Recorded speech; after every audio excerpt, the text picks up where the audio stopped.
Hey everybody, and welcome to Let's Look at Fenix Rage. I want to open this video by posing to you a hypothetical question. I don't often do this, but I think it's actually an effective thought experiment in the case that we're talking about this game. Given the choice, and it will vary game to game of course, but given the choice, would you rather replay a great game over and over and over again, or would you rather play a game that kind of iterates or has some variety but the same basic formula as that great game, but maybe doesn't necessarily compare super favorably to the original? You know, would you rather replay... I'm trying to think of good examples here, but there's not really great ones.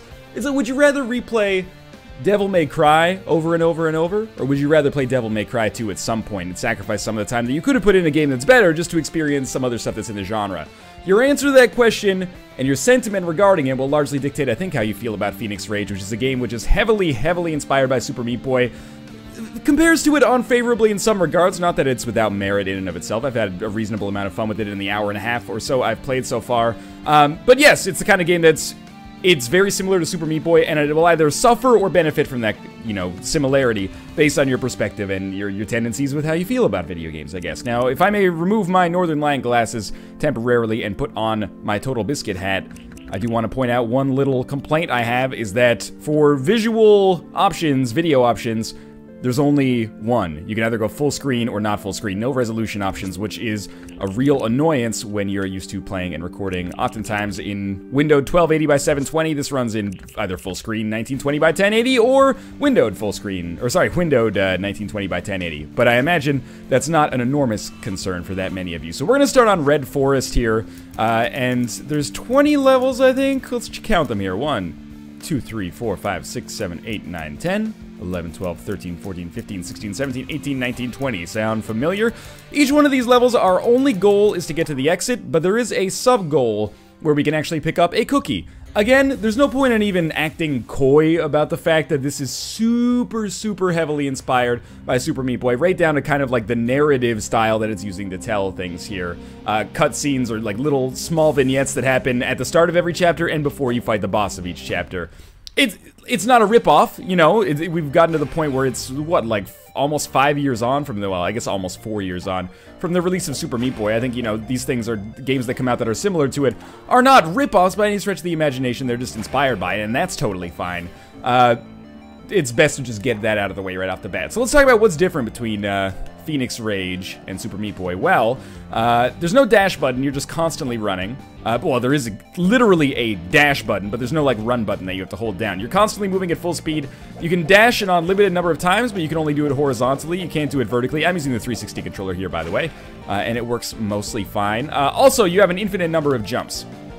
So essentially, you have a hover ability. So the game is a lot less about, you know, building momentum for wall jumps and stuff like that, and a lot more about almost, it feels like more like you're piloting a ship instead of piloting a person here. I'm just gonna kill myself so I can maybe get a better time on the level.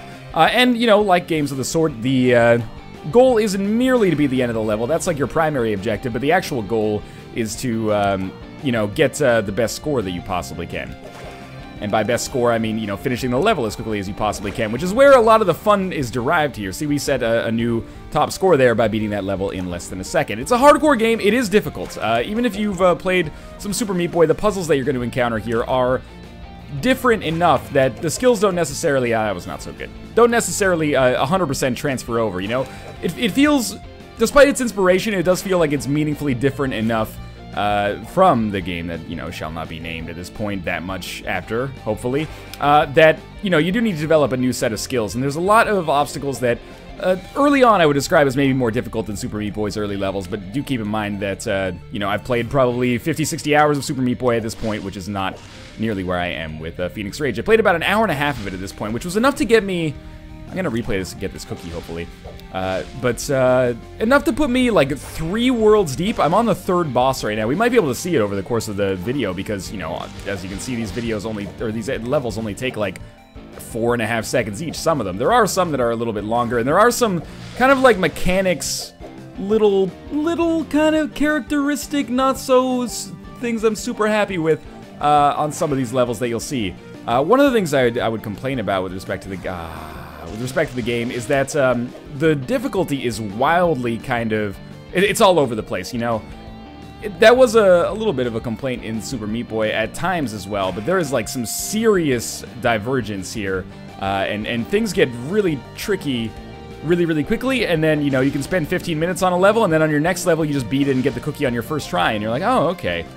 And that's the kind of thing where I don't want to accuse them of not having enough testing or something like that, because it could totally just be that, you know, different people are good at different things, but it is kind of discouraging at times when the momentum of the game can swing so kind of crazily from one level to the other. There are also some interesting pseudo, like very light puzzly mechanics. So we can slide down these kind of ember blocks here, and by sliding along these, it actually allows us to, you know, set ourselves on fire. And when we set ourselves on fire, we can break through ice. When you break through ice and you're on fire, it unimmolates you, if you will. So those are the principal enemies that we end up encountering over the course of the entire game. It's not spikes anymore, it's these weird gels. I'm not sure if the narrative explains those. I imagine it probably does, but to be honest with you, I don't really, you know, care about the story that much. And that's not necessarily a negative. I didn't really care about the story in Super Meat Boy either, and I still think that's one of the absolute best PC games I've probably ever played. Well, I originally played it on XBLA, but you get the idea. Another thing I'd like to add, and this might make me seem a little bit superficial here, but I'm not a huge fan of the assets. I kind of feel like this game's a little Cloudberry Kingdom-esque, if you remember that game, you know, published by Ubisoft last year. It was a platformer that, the assets just look kind of generic to me, and I mean no insult to the artist when I say that. I just think it lacks some of the characteristic visual style that can often give these games, elevate these games beyond just, you know, their mechanics, by making them kind of cool from a visual standpoint. If you think about a game like Super Meat Boy, genuine, like, unique comic book style going on there. Edmund McMillen's kind of like Newgroundsy Flash style. You know, Limbo obviously had the silhouette type stuff going on. Braid had the beautiful hand-drawn visuals and stuff like that. To me, this just kind of looks, it looks okay, it looks serviceable, let's put it that way. A workman-like quality to it, which is better than I can do, but at the same time, it's not necessarily 100% inspiring. Now, there are some positive things. I know that I maybe have come across a little bit negative over the course of the video so far, and that's not, oh, this is scary. That's not without intention. I do like the game generally, but I think it is important to point out that despite its similarities to Super Meat Boy, this is not something I'd say is like next in line. I think when it comes to like mega hard platformers that have come out this year, 1001 Spikes is maybe a little bit more my speed, and I think a little bit easier to recommend, despite the fact that I still haven't beaten it because that is maybe at some points too hard. This game is not without merit, though. I had some fun with it. We played it for an hour on the NLSS, and I know Nick, who is big into Super Meat Boy, is not an enormous fan of this game. And I think that's what I was trying to mention earlier on in the video, where I was like, for some people, the Super Meat Boy comparison is going to benefit the game. You're going to say, I like Super Meat Boy, I understand that maybe this is not up to the caliber of Super Meat Boy, but I like games that are like it. I think this game does an admirable job. That's good enough for me. If you're someone who is super into Super Meat Boy, I should have gotten that cookie there. I'm going to replay and try to get it. There might be like a little bit of an uncanny valley type situation going on here, where you're like, this is just similar enough to be frustrating when it doesn't handle as well as Super Meat Boy, or when it doesn't look as good as Super Meat Boy, or, you know, various kind of things that could fit into that same category. I hope you understand what I mean by that. So we're probably coming close to the boss here. But that being said, there are levels in this game that I like a lot. There are levels where I'm like, oh, that has an actually like really interesting idea, and it was fun to play, and I want to play it over and over and over because I'm motivated to get the high score. Not every level is like that, but I'd say, you know, I'm more into the levels than I am frustrated by the levels, though there are some levels which are just genuinely super frustrating.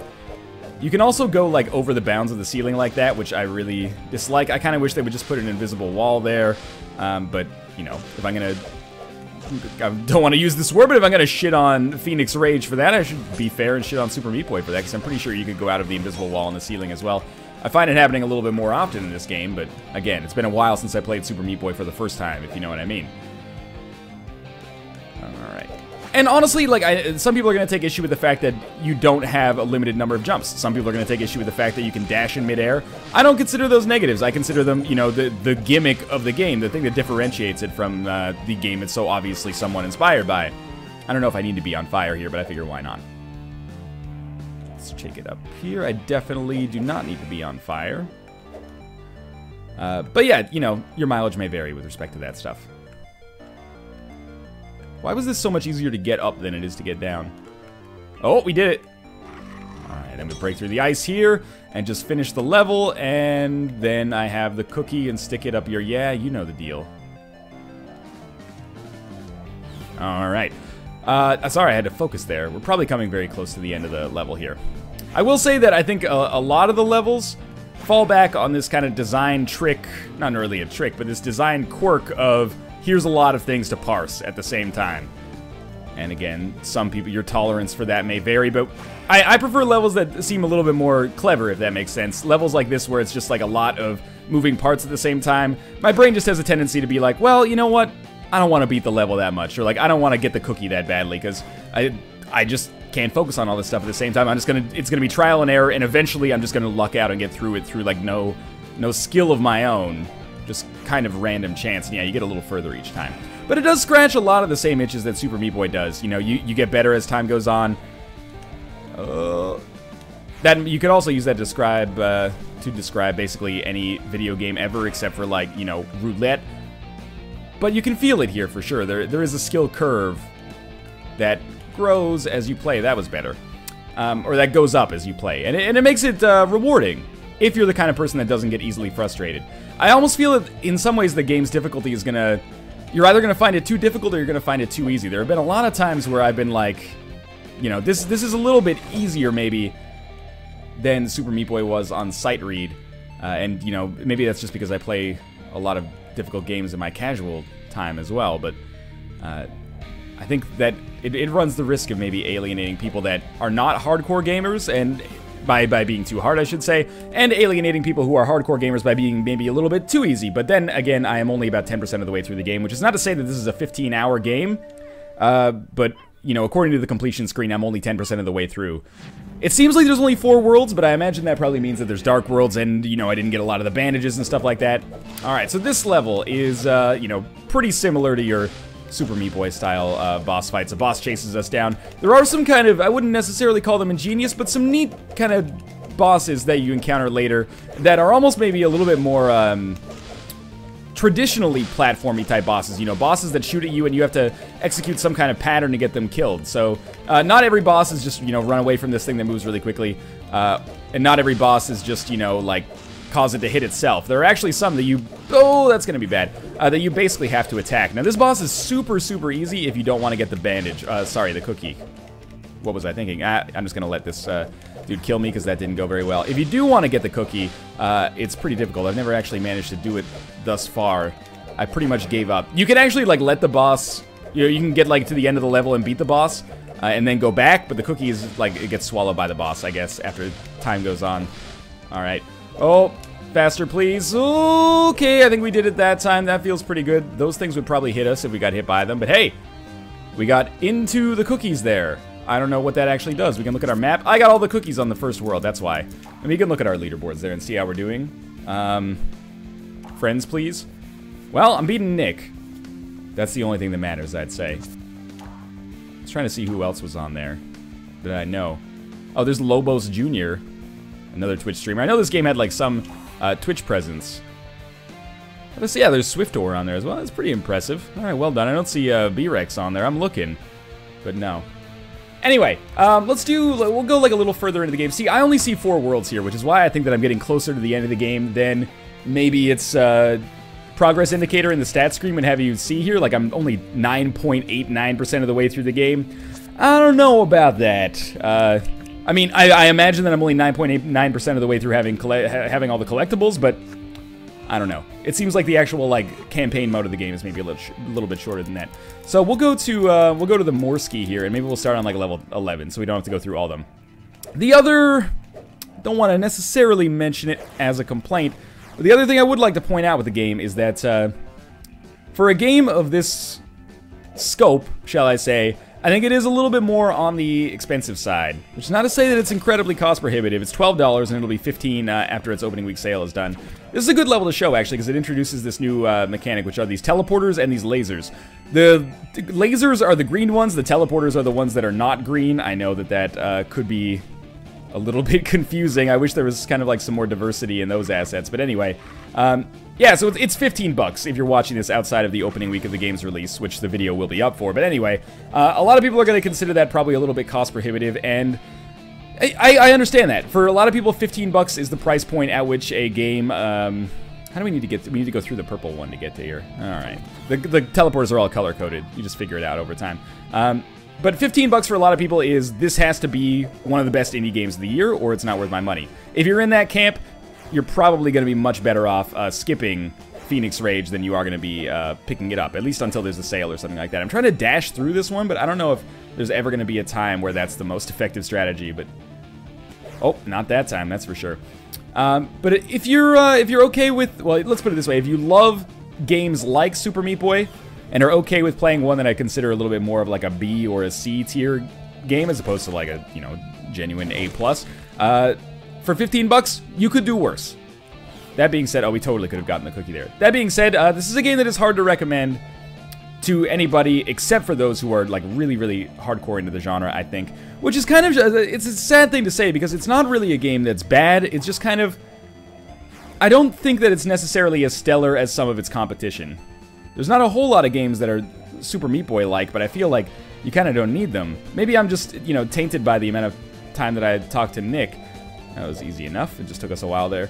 Maybe I'm tainted by the amount of time that I talked to Nick, who, you know, was for a while into the Super Meat Boy speedrunning community, but I would have no problem right now just booting up Super Meat Boy and playing it for like 2 hours. Like, that sounds to me like a fun time. And if I want new levels, I can always check out, like, Super Meat World, right?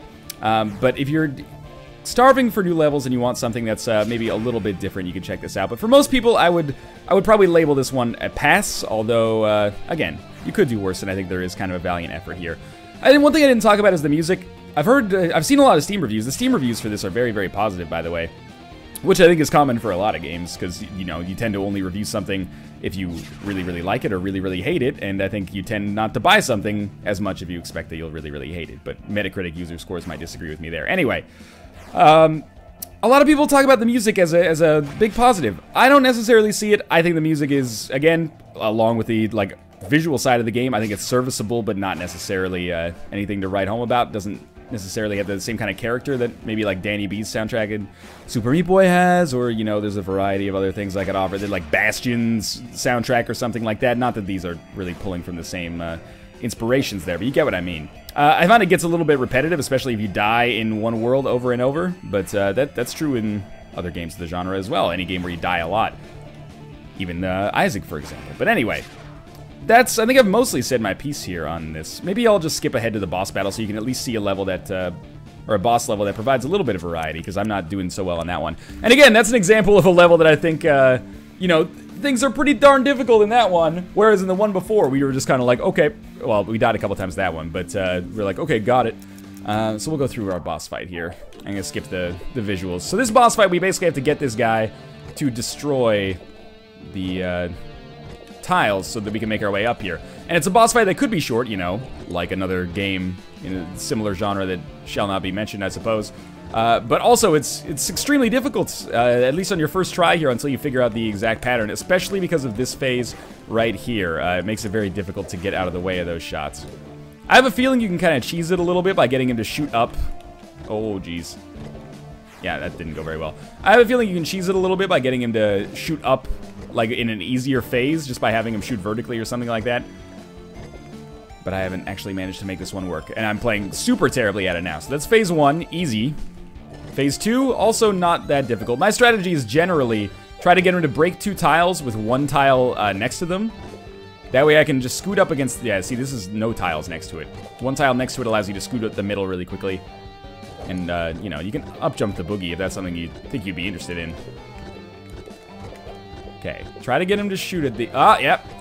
Anytime you try to, like, course correct, that's where the problem happens. Maybe... you know what? I just had an ingenious idea, I think, here.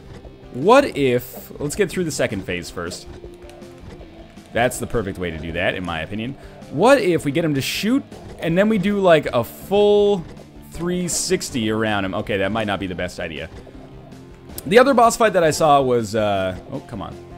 Come on. The other boss fight that I saw... Ooh, we made it. was a boss fight where like the boss had one vulnerable kind of like protrusion from his body, and he would occasionally poke it out, and then you had to dash through it, which caused him to take damage, and then he would shoot, you know, bullets at you. The boss fights are a highlight of the game, I'd say. You know, they're relatively stronger than the levels that come before them, but also, again, pretty frustrating. But, you know, it's hard to knock a game that, you know, wears its inspirations on its sleeve like this for being frustrating. If you're frustrated by it, well, isn't that, like, part of the reason you picked it up is to be frustrated and overcome that? If not, I mean, that's not to say that frustration is necessarily a good thing in games like this, but, you know, to some extent, also, it kind of says what it does what it says on the tin, right? Like, you know, if you're buying a game because it advertises stuff like this, don't be mad when there's the truth in advertising, you know? Alright, gotta focus. You know what? I think that's gonna do it for now. You can classify that as a rage quit if you want. We got our first cookie there. Oh, there's way more levels than it looked like originally. Maybe after you unlock the first 4, you get more. So maybe it's a little bit longer than I was originally imagining as well. But in any case, that's my somewhat educated first impressions on Fenix Rage. I don't think it knocks it out of the park. I don't think it compares to Super Meat Boy, but it won't have to for everybody. Let's put it that way. I've had a reasonably good time with it. I probably won't be spending much more time with it now that my video is done. That being said, I had mixed opinions. Not even necessarily more on the positive side, but I think there are people out there that will enjoy this, and a lot of people out there who will also say that this compares unfavorably to Super Meat Boy, and those people should pass on it, myself included, until maybe it comes down in price a little bit, or just, you know, skip it altogether. But in any case, this is Fenix Rage, $12 for its opening week sale on Steam, $15 after its opening week sale is over. You can check out the link in the video description below to pick it up if you're interested, and I know some of you probably are. If you enjoyed the episode, click the like button. It helps out a great deal, and of course, subscribe if you want to see more in the future. But for now, thanks for watching, and I'll see you next time.